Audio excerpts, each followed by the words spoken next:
আসসালামু আলাইকুম। ঈদ মোবারক। সবাই কেমন আছেন আপুরা? সবাইকে জানাই পবিত্র ঈদুল আজহার অনেক অনেক শুভেচ্ছা, স্বাগতম। নতুন আরেকটি ডেলি ব্লগ এবং ঈদের দিনের ব্লগ নিয়ে হাজির হয়ে গেলাম। আশা করি আজকের ভিডিওটি আপনাদের কাছে অনেক ভালো লাগবে।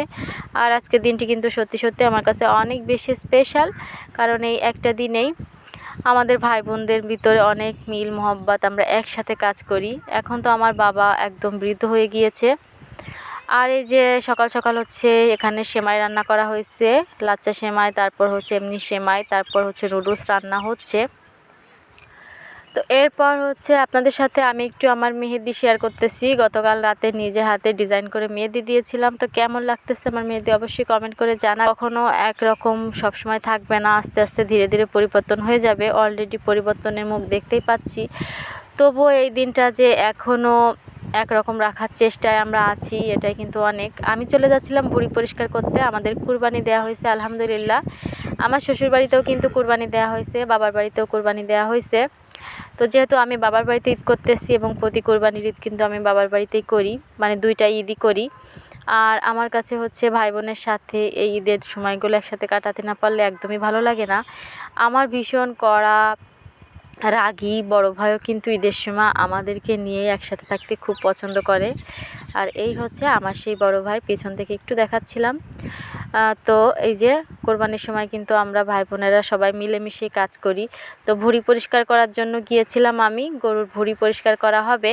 আর অলরেডি কিন্তু বাড়ি থেকে ভুঁড়ি একটা পরিষ্কার করে গিয়েছি। তো পরিষ্কার বলতে হচ্ছে এখানে আস্ত একটা ভুঁড়ি আমার ভাইয়া আর আমার ফুফাতো ভাই দুজন মিলে কিনে নিয়ে এসেছিলো, যেহেতু কুরবানির সময় অনেক গরু কুরবানি করা হচ্ছে। তো যারা হচ্ছে কষায় ওরা বিক্রি করেছে, ওখান থেকে কিনে এনেছে। তো ওইটা হচ্ছে ময়লা টয়লা ফেলে আমরা দুইজন তিনজন ওটা পরিষ্কার করে মোটামুটি আর কি পরিষ্কার করে রেখে আমি হচ্ছে আবার চলে এসেছি যেখানে আমাদের কোরবানি করা হচ্ছে। তো এইখানে হচ্ছে কোরবানি করা হচ্ছে, যেহেতু ভাগে কোরবানি করা হচ্ছে, তাই এখান থেকে কিন্তু আমি সবার সাথে এখানে ভুঁড়িগুলো পরিষ্কার করে তারপর আমাদের ভাগেরটা নিয়ে বাড়িতে গিয়ে তারপর গরম পানি করে আমরা পরিষ্কার করব। তো এখানে হচ্ছে এসেছিলাম আমার একটা ভারবিটিকে দিয়ে, যেহেতু এখানে অনেক পুরুষ লোক তাই আমি আর সরাসরি এখানে যাইনি। তো ছোটো একটি বাবুকে দিয়ে আমার ভারবিটিকে দিয়ে ওকে হচ্ছে আমি বলেছিলাম একটু ক্যামেরা করে নিয়ে আসো ভিডিও করে। তো ওই কিন্তু এই ভিডিওটুকু আমাকে করে দিয়েছে। তো সবাই কমেন্ট করে অবশ্যই জানাবেন কেমন লেগেছে। আর যদি কমেন্ট অপশন বন্ধ হয়ে যায় তাহলে তো আসলে করার কিছুই নাই। আর তারপর আমার প্রিয় প্রিয় আপুরা, আপনারা যারা এখনও পর্যন্ত ভিডিওতে একটা লাইক দেননি, প্লিজ একটা লাইক দিয়ে আমার ভিডিওটি কন্টিনিউ করবেন। আমি অলওয়েজ কিন্তু সবসময় চেষ্টা করি আপনাদের ভিডিওগুলো নিয়মিত দেখার এবং চেষ্টা থেকে দেখছিও। অলরেডি কিন্তু ভুঁড়ি ভাগ বন্টন হয়ে গিয়েছে, এখন হচ্ছে মাংস কাটা প্রায় শেষের দিকে। তো এরপর হচ্ছে মাংস বন্টন করা হবে। তো আমি চলে যাচ্ছি বাড়িতে, আমার ছেলেটাকে বাড়িতে রেখে এসেছি আমার খালাম্মার কাছে।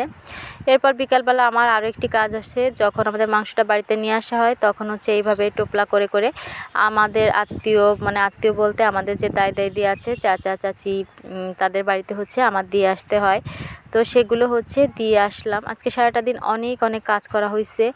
তো সারাদিন পর এই যে বিকাল টাইমটা এখানে এসেছিলাম, আমি একদম ফাঁকা জায়গায় বসে বাতাস খাচ্ছিলাম আর মনের সমস্ত দুঃখকে এই বাতাসের সাথে উড়িয়ে দেওয়ার চেষ্টা করতেছিলাম। কারণ দিন শেষে আমরা প্রত্যেকটা মানুষ কিন্তু অনেক বেশি অসহায় পরিস্থিতির কাছে, সময়ের কাছে, পরিবেশের কাছে। আল্লাহ যেন জীবনে এমন পরিস্থিতি কখনোই না আনে যেখানে মাথাটা নিচু করে ছোট হয়ে জীবনে বেঁচে থাকতে হয়। আল্লাহর কাছে সবসময় এই দোয়াটাই চাই, এই জিনিসটাই চাই। আল্লাহ যেন কখনো মাথা নিচু করে মানুষের সামনে অন্তত মাথা নোয়াতে না হয়। আল্লাহর কাছে মাথা নোয়াবো, তবু মানুষের কাছে নয়। যে মানুষগুলো আসলে দাম দিতে জানে না, মূল্য দিতে জানে না, সেই মানুষগুলোর থেকে যেন দূরে থাকার চেষ্টা করি। সমস্ত দুঃখ কষ্ট বেদনা সব কিছু এখানে বসে বসে আমি ভাবতেছিলাম। আর আমার অনেক বেশি মন খারাপ হচ্ছিল। আমার মন খারাপের কারণগুলো আমি আমার প্রিয় আপুদের সাথে নাই বা শেয়ার করলাম, তবুও কিছু কিছু শেয়ার করে দিলাম। আমার আপুরা কেমন লেগেছে আমার ভিডিও কমেন্ট করে জানাতে কিন্তু ভুলবেন না। আর আপনাদের কার কার কেমন ঈদ কাটলো ছোট্ট করে কমেন্টে লিখবেন। আর তাছাড়া আমি তো আপনাদের ভিডিওগুলো দেখবই, তাই জানতে পারবো আমার প্রিয় প্রিয় আপুরা কেমন করে কিভাবে ঠিক ঈদটা কাটালো। আর এখানে আমি এই খোলা আকাশের নিচে একদম শুয়েই পড়েছিলাম, এত ভালো লাগছিল। সেই সাথে আকাশটা দেখছিলাম, এত ভালো লাগছিল এই জায়গাটা, সাথে পরিবেশটা অনেক মনোমুগ্ধকর। শহরে গিয়ে এই জায়গাগুলো খুব মিস করব। ছোট্টবেলা থেকে বেড়ে ওঠা, তাই বারবার শত অপমানের পরেও এখানেই ফিরে আসতে ইচ্ছে করে। এই জিনিসগুলো তো আসলে কাউকেই বোঝানো যায় না।